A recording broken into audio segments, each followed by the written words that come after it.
விஜய் ரசிகர் மன்றத்துக்கு இல்லைங்க, விஜய் ரசிகர் மன்றத்திற்கு பொதுச் செயலாளராக இருந்த புஷி ஆனந்த் வந்து டக்குன்னு வந்து கட்சி செயலாளர் ஆனதுக்காக அந்த ரசிகர் மன்ற செயலாளர் பொறுப்பை கைப்பற்றுறதுக்கு KS அழகிரி ட்ரை பண்றாங்கிற விஷயம் எனக்கு இப்பதானே தெரிய வந்திருக்கு. பின்னாடி அரசியல் இருந்ததுன்னா அது இருக்கக்கூடாது அப்படின்னு பேசுறாரு. அது பொதுவான கருத்து தானே. காங்கிரஸ் கட்சியை வந்து திமுக வந்து தூக்கி சுமந்து கொண்டிருக்கிறது. 67ல காங்கிரஸ் கட்சி வீழ்த்தப்பட்டு திமுக ஆட்சி அதிகாரத்துக்கு வந்ததற்கு பின்னால் 69ல அண்ணா கல்லறைக்கு போவதற்கு முன்பே தேசிய கட்சிகளுக்கான கல்லறையை கட்டிட்டார். தமிழ்நாட்டில் எந்த தேசிய கட்சிக்குமே எழுச்சி கிடையாது, காங்கிரஸுக்கும் கிடையாது, பாஜகவுக்கும் கிடையாது, ஏன் இடதுசாரிகள் என்று சொல்லக்கூடியவர்களும் தேசிய கட்சி தான், யாருக்குமே கிடையாது. இங்கு மாநில கட்சிகளுக்கு மட்டும்தான் போட்டி. திமுகவா அதிமுகவா? அதிமுக எவ்வளவு பலவீனப்பட்டாலும் அதுதான் இரண்டாவது இடம்.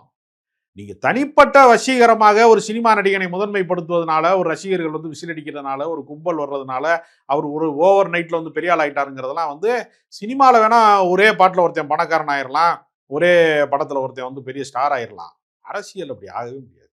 அரசியல்ல படிநிலை வளர்ச்சியில தான் ஒருத்தர் தலைவராக முடியும். சிபிஐ கொடுக்குற நெருக்கடி, சென்சார் கொடுக்குற நெருக்கடி, இதெல்லாம் விஜய் கிட்ட ஒரு மாற்றத்தை ஏற்படுத்தவே இல்லையே. இன்னும் தொடங்கவே இல்லையே. 12ஆம் தேதி போறாருங்க விசாரணைக்கு. அவர் வந்து 15ஆம் தேதி பொங்கல் அன்னைக்கு கைது செய்யப்பட்டாருன்னா என்னங்க பண்ணுவீங்க நீங்க?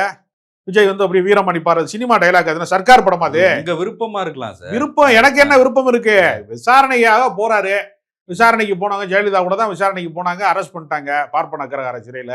அவங்க அதிகார மையமா இருக்கிறவங்க நாளைக்கு எந்த நடவடிக்கை வேண்டுமானாலும் எடுக்கலாம். அதனால அவர் விசாரணைக்கு போனதற்கு பின்பு தானே அவருடைய மன உறுதி என்னன்னு தெரியும். அவர் எவ்வளவு பெரிய வீரங்கிறத நம்ம கரூரிலே பார்த்துட்டோம். பின்னங்கால் பெடரியில் அடிக்க புற முதுகிட்டு ஓடிய கோலையா வந்து டபக்குன்னு காணா போயிட்டாரு. வீட்டுல இருப்பேன் இல்ல ஆபீஸ்ல இருப்பேன், எல்லாருமே வீட்டுல இருப்பான், இல்லாட்டா ஆபீஸ்ல தாங்க இருப்பான். இது ஒரு டைலாக்காங்க, வெக்கமாலியா அதை பேசுறதுக்குன்னு எனக்கு புரியல. எல்லாருமே இப்ப நான் வீட்டுல இருக்கேன் இல்லைன்னா ஆபீஸ்ல இருக்கேன், இப்ப நீங்க எப்படி வீட்டுல இருக்கிறீங்க இல்லைன்னா ஆபீஸ்ல இருக்க, எப்படித்தானே எல்லாருமே வேலை செய்யறேன். இது ஒரு டைலாக், அதெல்லாம் வீரத்தின் அடையாளமா? அது பாதிக்கப்பட்டவன் பக்கத்துல நிற்பதுதான் அரசியல். நீ பாதிக்கப்பட்ட முகத்தையே பார்க்காம பஸ் அனுப்பி பூரா வர வச்சு பார்த்துட்டாரு. எத்தனை மாசம் கழிச்சு? எப்ப பார்த்தாரு? துக்கத்திலேயே இருக்கேன். உன் குடும்பத்துல இந்த மாதிரி விழுந்துச்சுன்னா, நீ துக்கம் விழுந்துச்சுன்னா நீ இப்படிதான் ஓடி போய்வியா, ஒளிஞ்சுக்கிருவியா? ஒரு மாசம் கழிச்சு வந்து பஸ் அனுப்புவியா பாக்குறதுக்கு ஆளுகளை விட்டு? இல்ல 16வது நாள் முடியணும் அதெல்லாம் சொன்னாங்களே சார். அப்படியா? வேற என்ன இதா இருக்காரா? ஐயரா வந்து இது பண்ணிட்டு இருக்காரா? துக்கத்துக்கு வந்து இது பண்ணிட்டு இருக்காரா? அவரு எவ்வளவு கேவலமான ஒரு அணுகுமுறை இது. சாவு விழுந்த வீட்டுல போய் துக்கம் கேட்பதற்கு அவன் யாருமே ஸ்டேட்டஸ் பார்க்க மாட்டான், எல்லாருமே சம்பந்தப்பட்ட இடத்துக்கு தான் போவாங்க. நீ சாவு விழுந்த பணத்தை மட்டும் தாங்க கூப்பிடல, பனையூர் பங்களாவுக்கு கொண்டு வாங்க, மாலை வைக்கணும், நீ வாட்டுக்கு அவசரப்பட்டு அடக்கம் பண்ணிடாதேன்னு சொல்லலங்க.